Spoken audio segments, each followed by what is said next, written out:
चमकपुर गांव में गोपाल नाम का एक लड़का रहता था। उसकी सौतेली माँ और बाप ने उसे घर से निकाल दिया था। उसकी सौतेली माँ ने सब कुछ अपने और अपने बच्चों के नाम पे कर रखा था और गोपाल को हिस्से के नाम पे 3 गायें दे रखी थी। गोपाल पढ़ा लिखा तो बहुत था, पर नौकरी ना मिलने के कारण उसने सोच लिया था कि वो अब उन तीनों गायें की खूब देख रेख करके उनसे जो दूध मिलेगा उसे बेच के अपना कारोबार चलाएगा। अब मैं बिल्कुल अकेला हो गया हूँ। गौ माता, तुम तीनों के अलावा मेरा अब कोई भी नहीं है।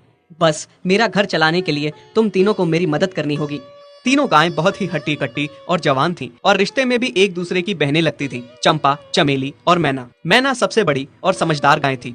चंपा गर्भवती थी और चमेली को अभी अभी बच्चा हुआ था। वो दूध दे रही थी, जिसके दूध को बेच के गोपाल का थोड़ा बहुत घर चल रहा था। पर गोपाल को अब चंपा और मैना पे पूरा भरोसा था कि जब उनका बच्चा हो जाएगा तो वो खूब दूध देने लगेंगी और जिससे उसका कारोबार अच्छे से सेट हो जाएगा। देखा चमेली बहन, हमारे मालिक को कितनी उम्मीदें हैं हम तीनों से।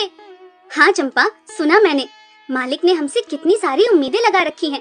और उम्मीद रखे भी क्यों ना, कितना समय खर्च करते हैं मालिक हम पे और कितनी सेवा करते हैं हमारी, कितना खिलाते पिलाते हैं हमें, और फिर हम मालिक की उम्मीदों पे खरा ना उतरेंगी तो धिक्कार है हमारी जिंदगी पर। सही कह रही हो बहन तुम। चलो हम तो मालिक के लिए कुछ ना कुछ कर ही लेंगे। तुमने बच्चा दे दिया है, दूध भी दे रही हो, मैं भी गर्भवती हूँ। थोड़े दिनों में मैं भी बच्चे को जन्म दे दूंगी, फिर दूध भी देने लगूंगी। लेकिन इस मैना दीदी को देखो, हम दोनों से बड़ी हैं, एक बार भी बच्चा ना दे पाई आज तक। क्या इसका फर्ज नहीं बनता मालिक के लिए कुछ? ये तो बड़ी हैं, हमसे ज्यादा इसको मालिक के लिए करना चाहिए था, लेकिन हम छोटी होकर इतना सोच रहे हैं। तुम दोनों ऐसा क्यों कह रही हो? क्या गलत कह रहे हैं हम? सही तो कह रहे हैं। कितने सालों से बांझ पड़ी हो तुम। ऐसा कैसे कह सकती हो तुम? बच्चा देना ना देना मेरे हाथ में थोड़े ना है। मैं भी तो माँ बनना चाहती हूँ ना। मैं भी चाहती हूँ कि दूध दूँ और मालिक को मेरे दूध से कुछ फायदा हो। अरे तुम क्या बच्चा दोगी जो इतने सालों से नहीं दे पाई? तुम ये ख्वाब लेना बंद करो कि तुम बच्चा दोगी और तुम्हारे दूध से मालिक को कुछ फायदा होगा। दोनों छोटी बहनें बड़ी बहन मैना की बेबसी का मजाक उड़ाती हैं और उस पे हंसती हैं। इस बात से मैना बहुत दुखी होती है और रोती है कि उसी की बहनें उसको दिलासा देने की बजाय उसे ताने मार रही हैं, उसका मजाक उड़ा रही हैं। फिर एक दिन गोपाल का पड़ोसी उससे कहता है, अरे गोपाल, तुम्हारी 2 गायें तो ठीक है, एक गाय का क्या है? उससे तुम्हें कोई फायदा नहीं है, बेच क्यों नहीं देते उसे?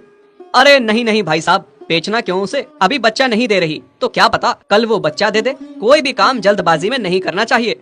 अरे नहीं गोपाल, मेरे कहने का ये मतलब था कि तुम्हें अपना कारोबार जल्द खड़ा करने की जरूरत है, क्योंकि तुम्हारे घर वालों ने तुम्हारे साथ जो कुछ भी किया वो बहुत गलत था। अब तुम्हें जो भी करना है अकेले ही करना है। आगे शादी भी तो करनी है तुम्हें, उसके लिए भी खूब पैसा कमाना पड़ेगा। जब तुम्हारी सारी गायें दूध देंगी तभी तो कारोबार अच्छा चलेगा ना। हाँ, बात तो तुम सही कह रहे हो भाई। मेरी मानो तो तुम अपनी गायों को क्रॉस करवा के देख लो, शायद उससे बच्चा हो जाए। हाँ, ये सुझाव तुमने सही दिया, मैं कल ही ऐसा कर लेता हूँ। सुना तुमने मैना बहन मालिक की बातों को? कितना परेशान है मालिक तुम्हारी वजह से, पर तुम्हें तो कोई बात कह ही नहीं सकते। झट से बुरा जो मान जाती हो तुम। मैना ये सब सुन के बहुत दुखी होती है, पर करती भी क्या, उसके हाथ में कुछ नहीं था। गोपाल ने मैना को क्रॉस करवा के भी देखा, पर उसका भी कोई फायदा नहीं हुआ। गोपाल, जो सुझाव मैंने तुम्हें दिया था, क्या वो तुमने आजमाया? हाँ भाई, वो भी करके देख लिया, पर उसका भी कोई असर ना हुआ। ये गाय किसी काम की नहीं है गोपाल, मेरी मानो तो इसे बेच दो। मैं सोच रहा हूँ एक बार फिर से क्रॉस करवा के देखता हूँ, शायद कोई बात बन जाए। देख लो, पर मुझे नहीं लगता। देखा, इन लोगों को भी पता चल गया तुम बच्चा नहीं दे सकती, तुम बांझ ही रहोगी। सही कह रही हो तुम दीदी, इतने जतन करने के बाद भी बच्चा नहीं हो रहा तो अब क्या होगा? गोपाल मैना को एक बार फिर से क्रॉस करवा लेता है। दोनों बहनें चंपा और चमेली मैना के बांझपन का मजाक उड़ाती हैं और उस पे खूब हंसती हैं। फिर एक दिन मैना चमेली के बच्चे के साथ खेल रही थी कि तभी चंपा देख लेती है। हाँ देख तो चमेली दीदी, ये मैना दीदी तेरे बच्चे के साथ क्या कर रही है?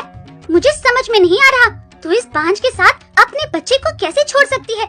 जब मेरा बच्चा आ जाएगा